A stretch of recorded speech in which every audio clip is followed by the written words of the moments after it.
नमस्कार शेतकरी मित्रांनो, तुम्हाला व तुमच्या परिवाराला नवीन वर्षाच्या हार्दिक शुभेच्छा. आपण आज बोलणार आहोत होणारी कूज आणि गळणाऱ्या शेंगा. तर तुम्ही बघू शकता, ह्या अशा शेंगा होऊन गळत आहेत. बघू शकता तुम्ही. ह्याच्या देठांना बॅक्टेरियल इन्फेक्शन होतोय आणि त्याच्यामुळे हे शेंगा गळत आहेत. तर तुम्ही ह्याच्यासाठी उपाय करू शकता.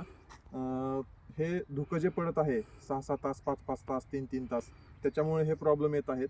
तर तुम्ही ह्याच्यासाठी रेडोमिल गोल्ड आणि जे महाग बॅक्टेरियल इन्फेक्शन होतं त्याच्यासाठी तुम्ही एक अँटीबायोटिक घेऊ शकता. त्याच्यासाठी तुम्ही स्ट्रेप्टोसायक्लिन घेऊ शकता मित्रांनो. 15 दिवसातून एकदा तरी तुमचं स्ट्रेप्टोसायक्लिन गेलं पाहिजे.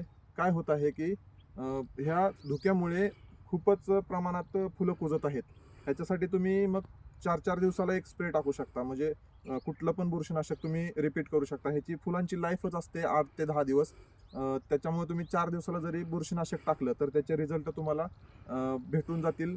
एकतर त्याचं शेंगांमध्ये रूपांतर होतं, नाहीतर 8 दिवसात ते फूल खराब होऊन जातं. तर तुम्ही 4-4 दिवसाला ह्याच्यासाठी स्प्रे घेत चला. धन्यवाद.